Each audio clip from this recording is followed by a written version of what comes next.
नमस्कार। जय हिंद मेरे प्यारे दोस्तों, आप कैसे हैं? उम्मीद करता हूं कि आप सकुशल होंगे। दोस्तों, इस वीडियो में आपको करंट अफेयर से संबंधित प्रश्न मिलेंगे जो किसी भी कंपटीशन एग्जाम का मुख्य भाग है।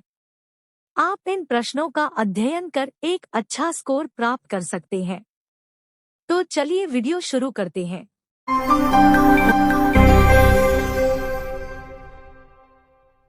ये रहा पहला प्रश्न। भारत के किस राजनयिक ने बिम्स्टेक के महासचिव का पदभार संभाला है?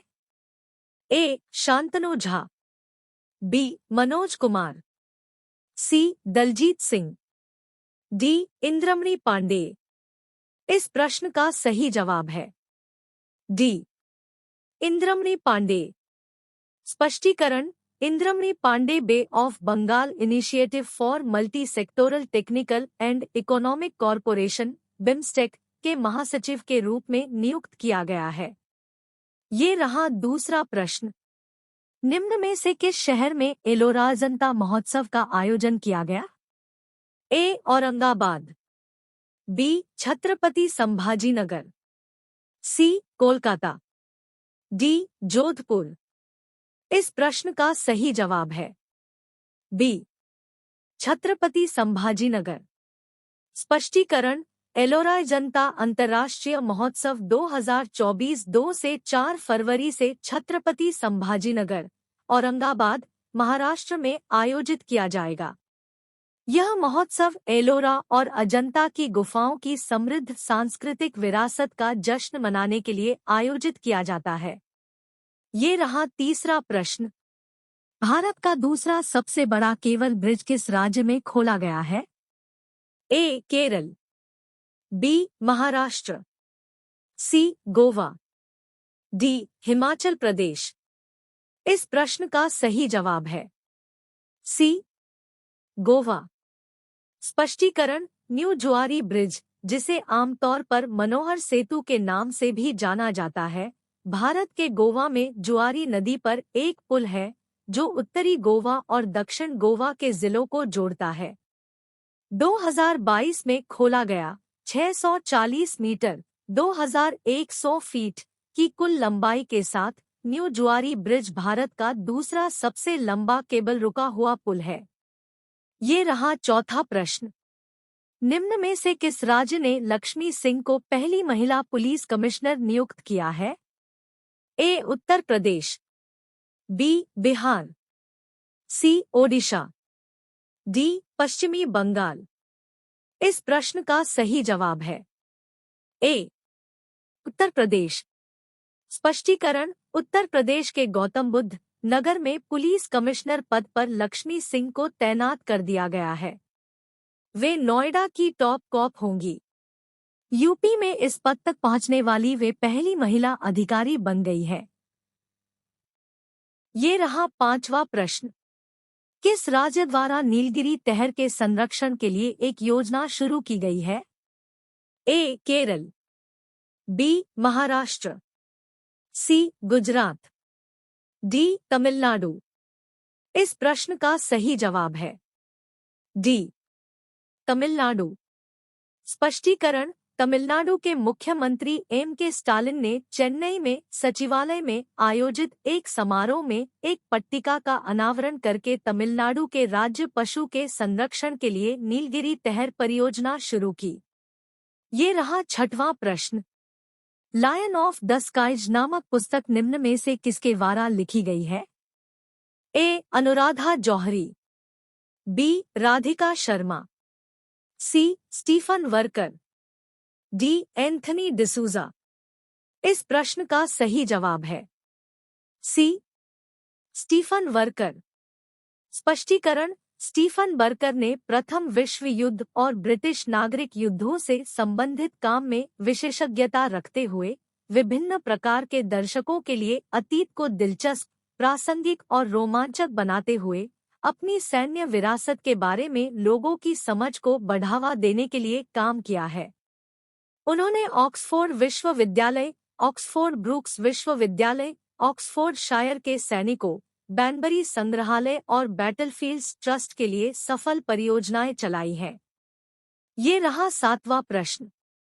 चीर धाराओं के पूर्वानुमान लगाने के लिए इसरो ने किसके साथ मिलकर एक उपकरण स्थापित करेगा?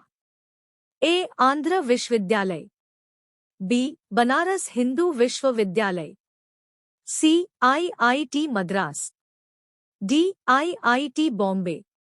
इस प्रश्न का सही जवाब है ए. आंध्र विश्वविद्यालय। स्पष्टीकरण: भारतीय अंतरिक्ष अनुसंधान संगठन इसरो, राष्ट्रीय पृथ्वी विज्ञान केंद्र तिरुवनंतपुरम और आंध्र विश्वविद्यालय संयुक्त रूप से विशाखापत्तनम, आंध्र प्रदेश के ऋषिकोंडा और आर के समुद्र तट पर चीर धाराओं का पूर्वानुमान लगाने के लिए उपकरण स्थापित करेगा। ये रहा 8वां प्रश्न। निम्न में से किसके द्वारा उत्कर्ष 2.0 इंच शुरू की गई है?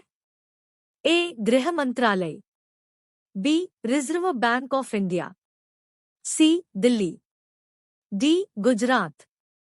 इस प्रश्न का सही जवाब है B. Reserve bank of India. स्पष्टीकरण: उत्कर्ष 2022 केंद्रीय बैंक के अन्य कार्यों के अलावा विनियमन और पर्यवेक्षण में सुधार के लिए भारतीय रिजर्व बैंक आरबीआई का 3 साल का रोड मैप है। यह नियामक और पर्यवेक्षी तंत्र को मजबूत करने की वैश्विक केंद्रीय बैंक की योजना के अनुरूप एक मध्यम अवधि की रणनीति है। ये रहा 9वां प्रश्न। भारतीय विज्ञान कांग्रेस ISO का 108वां सत्र कहाँ आयोजित की गई? ए. भुवनेश्वर में, बी. पुणे में, सी. नागपुर में, डी. नई दिल्ली। इस प्रश्न का सही जवाब है सी. नागपुर में। 108वीं भारतीय विज्ञान कांग्रेस नागपुर में आयोजित की गई। भारतीय विज्ञान कांग्रेस एसोसिएशन द्वारा 108वीं भारतीय राष्ट्रीय विज्ञान कांग्रेस का आयोजन 3 से 7 जनवरी 2023 तक राष्ट्रसंत तुकडोजी महाराज नागपुर विश्वविद्यालय में किया गया। 107वीं भारतीय विज्ञान कांग्रेस 2022 बेंगलोर में आयोजित की गई थी। ये रहा 10वां प्रश्न। 2023 को अंतर्राष्ट्रीय बाजरा वर्ष मनाने का निर्णय किया गया है। निम्न में से कौन सा देश विश्व का सबसे बड़ा बाजरा उत्पादक देश है? ए. भारत, बी. चीन, सी. रूस, डी. यूक्रेन। इस प्रश्न का सही जवाब है ए. भारत।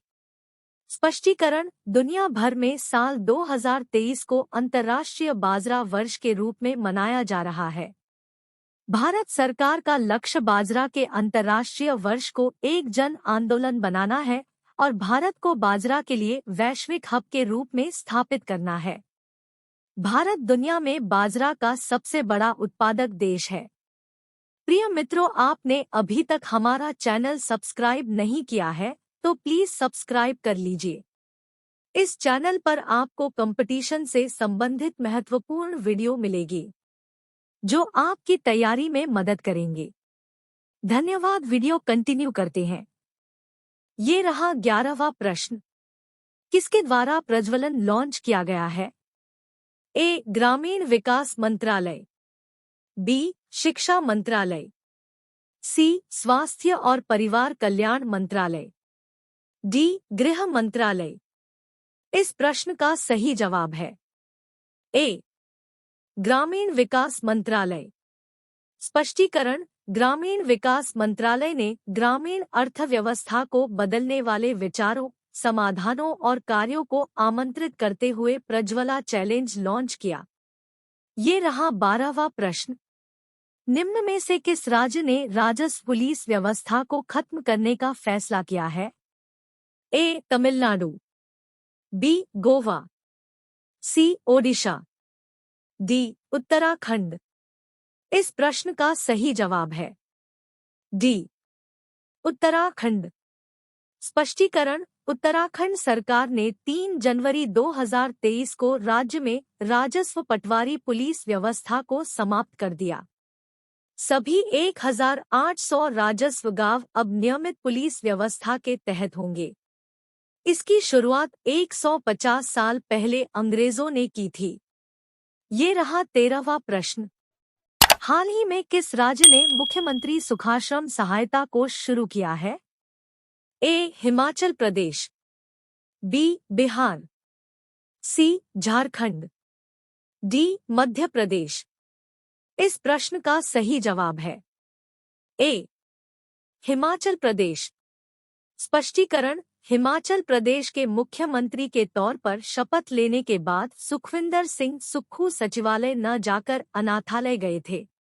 11 दिसंबर 2022 को शपथ लेने के 21 दिन बाद 1 जनवरी 2023 को मुख्यमंत्री सुखविंदर सिंह सुक्खू ने शिमला में मुख्यमंत्री सुखाश्रय सहायता कोष की स्थापना की।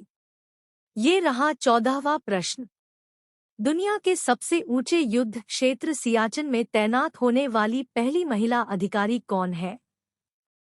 ए. ज्योति सिंह, बी. आभा पटेल, सी. शिवा चौहान, डी. अंजू कुमारी। इस प्रश्न का सही जवाब है सी. शिवा चौहान। स्पष्टीकरण: भारतीय सेना के फायर एंड फुरी कॉर्प्स की महिला अधिकारी कैप्टन शिवा चौहान को दुनिया के सबसे ऊंचे युद्धक्षेत्र में तैनात किया गया है। कैप्टन शिवा 15,632 फीट की ऊंचाई पर मौजूद कुमार पोस्ट पर ड्यूटी कर रही है। ये रहा 15वां प्रश्न। निम्न में से कौन हाइड्रोजन संचालित ट्रेन शुरू करने वाला पहला एशियाई देश बन गया? ए. चीन, B. Bharat, C. Singapore, D. Japan. इस प्रश्न का सही जवाब है ए. चीन। स्पष्टीकरण: चीन हाइड्रोजन संचालित शहरी ट्रेनों को लॉन्च करने वाला एशिया का पहला और दुनिया का दूसरा देश बन गया है। जर्मनी पहला देश था जिसने सितंबर 2022 में हाइड्रोजन से चलने वाली ट्रेनों की शुरुआत की। ये रहा 16वां प्रश्न।